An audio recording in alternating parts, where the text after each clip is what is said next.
या नवीन एका ब्लॉगमध्ये आपलं मनापासून स्वागत करते। तुम्हाला आजचा दिवस सुखाचा, आनंदी आणि आरोग्यदायी जावो। तुम्ही जी काही स्वप्न पाहिली असतील ती सगळी स्वप्न तुमची पूर्ण होत। त्याचबरोबर शुभ सकाळ सर्वांना। सकाळची वेळ आहे आणि आजचा वार आहे सोमवार। तर देवपूजा झाली आणि नेहमीप्रमाणे आपल्या कामाला सुरुवात केलेली आहे। तर सकाळी उठल्यानंतर जी काही क्लिनिंगची कामं, लोटून झाडून लादी पुसणं हे सगळं आटपलेलं आहे आणि मग त्यानंतर मी देवपूजा करते। तर सकाळी सकाळी ना पाऊस पडत होता आणि आज देवपूजा झाली पण फुलंच नव्हती व्हायला आणि तुमचे दादा मला चला आपण फुलं घ्यायला जाऊ असं। आणि मला ना कसं वाटतं पावसाचं बाहेर पडावंसंच वाटत नाही, कारण आमच्या तिकडे आजूबाजूला भरपूर चिखल झालेला असतो आणि ना पाऊस असा मला फक्त घरातून बघायला खूप आवडतो आणि बाहेर जावंसंच वाटत नव्हतं। पण तुमचे दादा ना मागे लागले होते आणि त्यामुळेच आमची थोडीफार भांडण हो नाही असं चाललं होतं। तर अगदी छोट्या छोट्या गोष्टींवरना ना आमच्या दोघांची भांडणं होत असतात आणि काहीच कारण लागत नाही, पण ती भांडणं ना फक्त तेवढ्यापुरतीच असतात। तर इकडं ना चल तुझ्या पायाला एवढा चिखल लागतोय का, असं सगळ्या गोष्टी चालल्या होत्या। असो, तर ना आता इकडे चहा पिऊन घेते आणि मग नंतर लगेचच मी तुम्हाला ना बाहेरचं वातावरण दाखवते। नेहमीप्रमाणे आता आपल्या व्लॉगला सुरुवात झालेली आहे। आता जो काही प्रवासाचा शीण होता तो सगळा माझा निघून गेलेला आहे। घर संपूर्ण स्वच्छ केलेलं आहे आणि बाहेरचं वातावरण बघा हे असं आहे। तर मला वाटतं ह्या वर्षी ना लवकर पावसाळा चालू झालेला आहे आणि पावसाळ्यामध्ये ना आपलं घर छान स्वच्छ कोरडं आणि छान असं सुगंध दरवळणारं असावं। तर ना जिना वगैरे पुसून घेतलेला होता, लोटून घेतलेला होता। आता सध्या खिडक्या जिन्यातलं बंद ठेवते ना, त्यामुळे थोडासा वास येतो म्हणून ना इकडे रूम फ्रेशनर जे आहे ना ते तुमचे दादा जिन्यामध्ये मारत होते।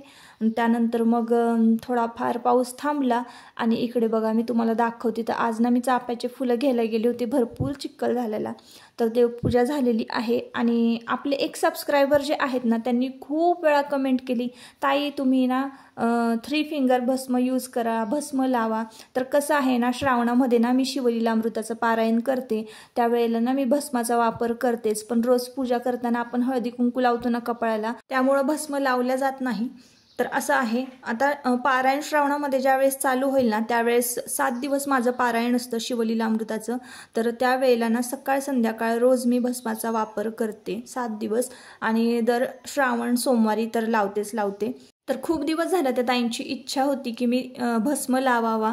तर काय होतं ना, ज्या व्यक्ती आपल्यावर प्रेम करतात मनापासून, म्हणजे आपले व्हिडिओ बघतात आणि कुठं ना कुठंतरी काही ना काहीतरी कनेक्शन असतं त्यांचं आणि आपलं, त्या गोष्टी ज्या सांगतात ना, म्हणजे तुम्ही जी लोक काही गोष्टी जर मला सांगता ना तर त्यांना नक्कीच मी करत असते। कुठल्याही गोष्टीकडे मी दुर्लक्ष नाही करत जर तुम्ही कुठलंही सजेशन दिलं तर।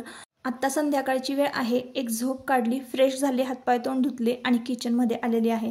तर म्हटलं चला काहीतरी चटपट अशी रेसिपी तुमच्याबरोबर शेअर करावी। संध्याकाळची वेळ झाली, विजा गडगडायला लागलेला आहे, ढग आणि विजा पण चमकायला लागलेले। आमच्याकडं ना असा वळवाचा जो पाऊस असतो ना तो इतका जोरदार असतो ना, विजा कडकतात। तर आता संध्याकाळ झाली ना, दुपारपासूनच सुरुवात होते पावसाला। जेवणं झाली दुपारची आणि संध्याकाळची वेळ आता। तर म्हटलं चला मस्तपैकी पाणीपुरी करूया। तर आज पाणीपुरीचं बेत आहे, तर त्यासाठी ना पुऱ्या आणलेल्या आहेत अशा पाणीपुरीच्या आणि इथं खजूर आणलेली आहे, पाणीपुरी मसाला जो आहे तो आणलेला आहे, शेव आहे, त्यानंतर हे भिजवलेले वाटाणे जे आहेत ना ते मिळतात, तर 10 रुपयाचे वाटाणे, 30 रुपयाचं खजूर, हे 40 रुपयाच्या पुऱ्या आणि काहीतरी 20 रुपयाचं पॅकेट आहे हे, आणि हे 10 रुपयाचं पॅकेट। असं 100 रुपयात आपली पाणीपुरी ना घरच्या घरी तयार होते आणि किती पण खा पोटभर। तर लोखंडी तवा आहे ना, पसरट तवा मी ठेवलेला आहे आणि यातच ना मी पुऱ्या तळून घेणार आहे। तर पाणीपुरीच्या पुऱ्या तळताना ना मी नेहमी ह्या तव्यामध्येच तळते। तुमच्याबरोबर बऱ्याचदा ब्लॉगमध्ये शेअर केलेलं आहे मी की या तव्यामध्ये खूप सारी पदार्थ जे आहेत ते मी बनवत असते आणि 1-2 ताईंनी आपल्याला विचारलं सुद्धा होतं की ताई या तव्याची लिंक वगैरे द्या। तर ऑनलाईन हा तवा घेतलेला नाही आहे, हा तवा ना मी गणपती घाटावरनं घेतलेला आहे, काळा तवा। आमच्याकडे ना लोखंडी भांडे भरपूर विकायला येतात, कढई असू द्या, मोठमोठ्या कढया किंवा तवे, असे पसरट तवे घेतले ना तर एकदम भारीच. यामध्ये कालवणंसुद्धा होतात आणि पदार्थ तळलीसुद्धा जातात. भजी, कुरवडी, पापड एकदम कमी तेलामध्ये छान तळली जातात. आता मी इथे ना मोठी कढई घेतली असते ना तरीसुद्धा मला एकदम एवढ्या पुऱ्या तळता आल्या नसत्या. पण ह्या तव्यामध्ये ना तेलसुद्धा कमी लागतंय आणि पुऱ्या पण बघा ना किती छान टमटमीत फुगतायत आणि पटपट तळतासुद्धा येत आहेत. जर तुम्ही कधी कुठे फिरायला गेलात आणि तुम्हाला अशा पद्धतीचं लोखंडी तवा जर दिसला ना, आवर्जून घ्या. साधारणतः 200च्या आसपास किंमत याची असावी.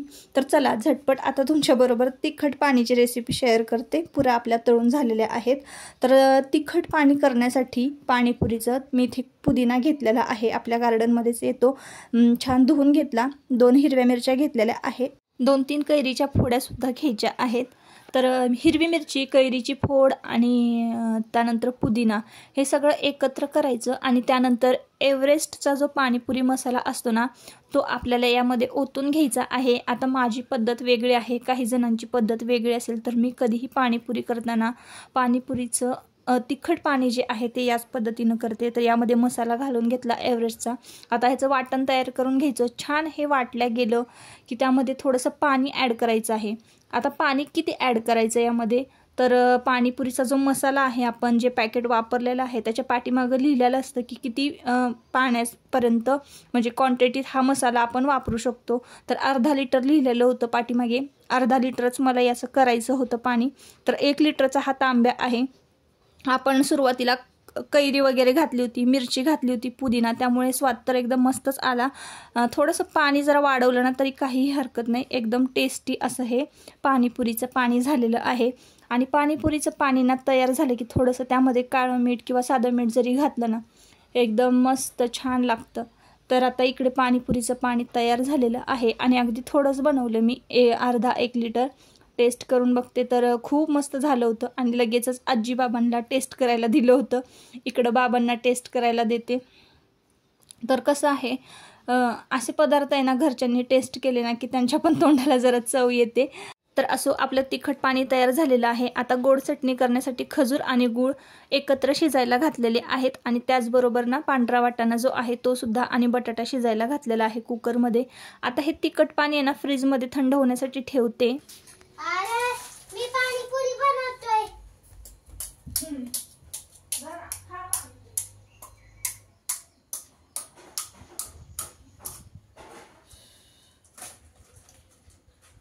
क्या करू?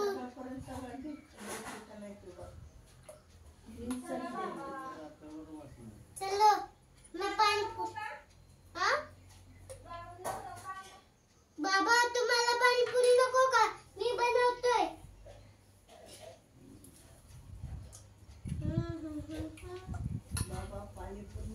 अरे नको नको तू थांब जरा, मी करून देते. मला बनवायला येतं. अरे गप्रेच बाबा बनवू नकोस. इकडे देवांशी एवढी लुडबुड चालली होती पाणीपुरी बनवताना, सगळ्यांना त्याला पाणीपुरी बनवून द्यायची होती.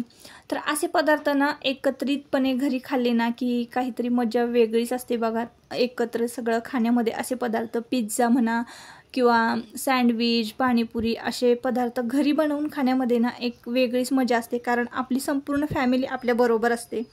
आपण आता असं कितीसा वेळ लागतोय की 1 प्लेट जाऊन खाऊन यायला, पण ती मजा राहत नाही. आणि आपण घरी पाणीपुरी करतो ना, मग तुम्ही कितीही मन भरून खा. मग मी तर 2-3 दिवस पाणीपुरीच खात असते बघा. तर असं असतं. मग पोटभर अशी खायला मिळते. बाहेर आपण 1 प्लेट खाणार, 2 प्लेट खाणार आणि म्हणजे पोट भरतं पण मन भरत नाही, अशातली गोष्ट आहे. तर घरी केली ना मन पण भरतं आणि पोट पण भरतं. तर अगदी 100 रुपयात आहे ना कितीतरी प्लेट, म्हणजे आता ह्या पुऱ्या ज्या मी तळल्या होत्या ना तर 70-80 पुऱ्या मी तळल्या असतील. म्हणजे तुम्ही धरा 6-7 प्लेटच्या पण पुढे गेलेली आहे. एका प्लेटमध्ये मला वाटतं 5-6 येतात पाणीपुरी, 5-6 तरी असतील, 6. तर आम्ही 10-10, 15-15 पाणीपुरी ज्या आहेत त्या खाल्ल्या होत्या. खरंच खूप भारी लागत होत्या. आणि इकडे सगळ्यांची बघा किती गडबड चाललेली आहे. तुमचे दादा भरून देत होते, बाबांनी होल पाडून दिलेले आहेत पुरीला आणि मी सुद्धा सारण भरत होते, त्यामध्ये रगडा भरत होते. आणि देवांशला गोड पाण्याची पाणीपुरी करून दिलेली, तो सुद्धा खातोय. आणि आजी आणि बाबा निवांत पॅसेजमध्ये ना पाणीपुरी खात बसलेले आहे आणि बाहेर पाऊस पडत होता. एकदम मस्त असं वातावरण होतं. तर आज असा आमचा पाणीपुरीचा बेत होता.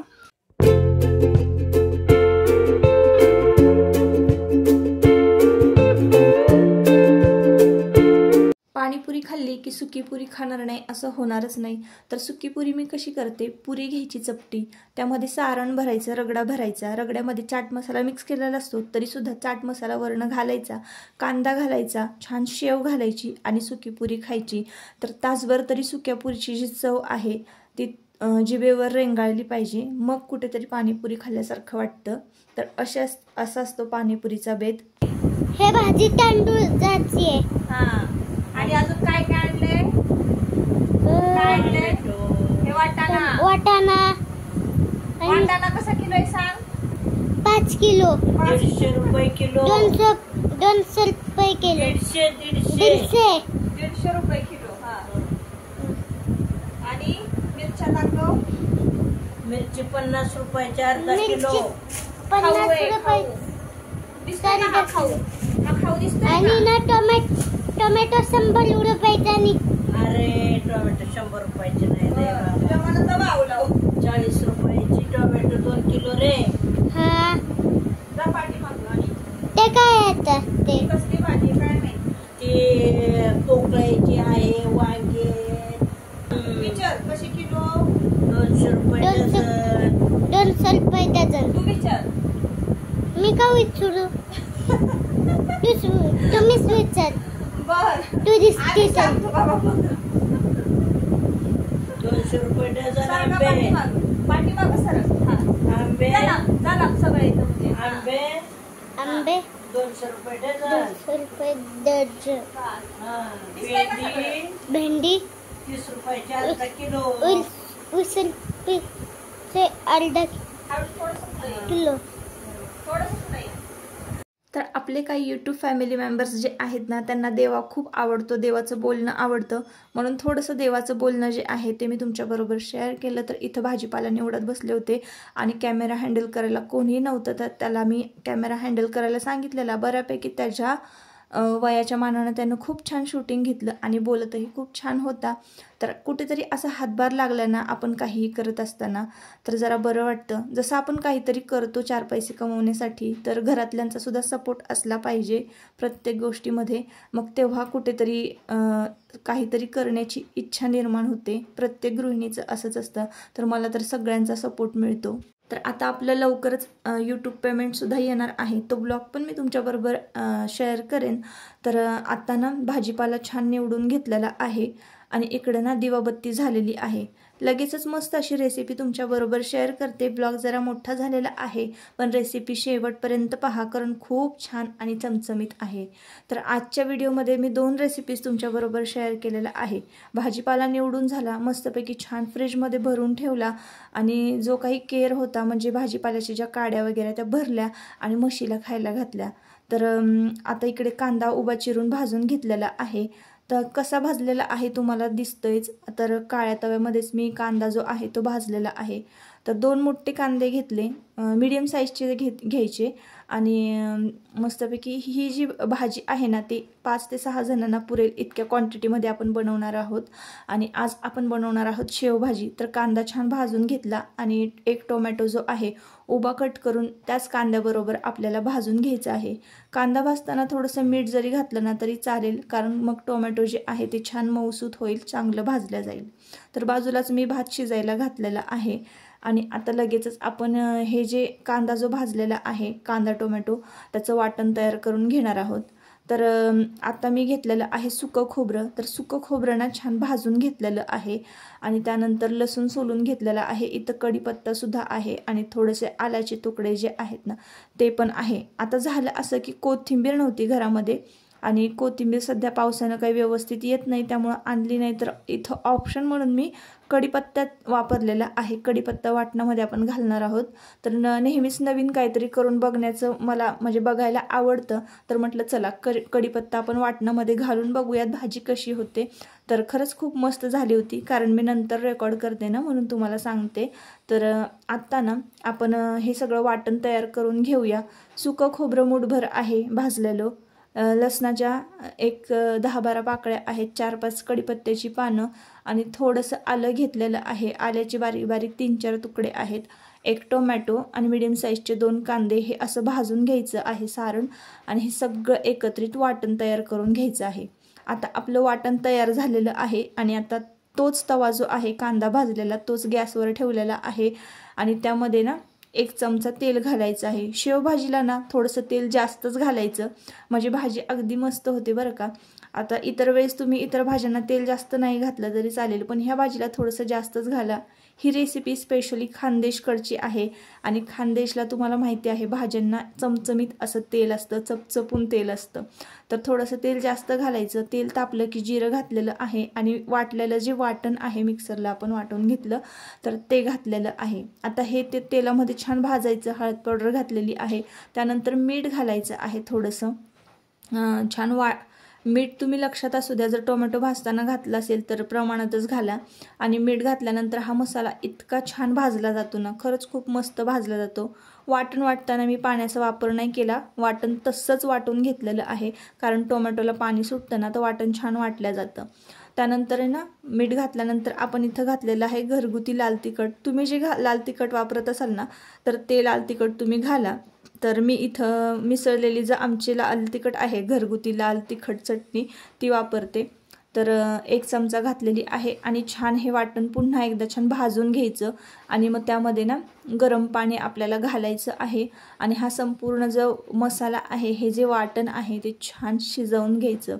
तर जास्त नाही वेळ लागत, 2 ते 3 मिनिटं छान उकळी काढून घ्यायची आणि मस्तपैकी वरून कोथिंबीर जर असेल ना घरामध्ये तर कोथिंबीर घाला आणि मग त्यानंतर मस्तपैकी उकळी फुटली की मग तुम्ही शेवसुद्धा यामध्ये घालू शकता।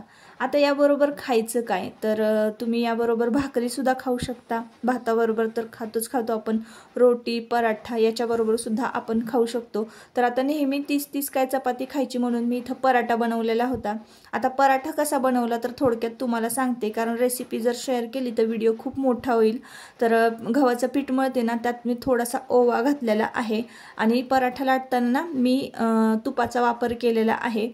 तूप भरपूर वेळा म्हणजे असं 2-3 घडी करून मी तूप लावलं आणि पराठा लाटून घेतलेला आहे। ओव्याचा थोडासा फ्लेवर असल्यामुळं ना पराठा एकदम मस्त लागत होता शेवभाजी बरोबर। शेवभाजी उकळली आणि त्यामध्ये शेव घातलेली आहे।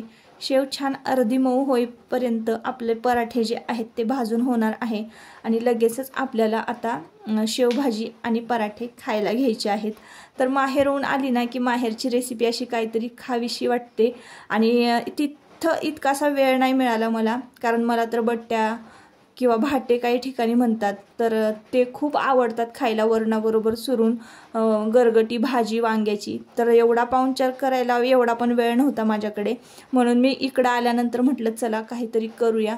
तर मस्तपैकी बघा इथं छान शेवभाजी केलेली आहे आणि गरमागरम पराठा केलेला आहे, ओवा पराठा।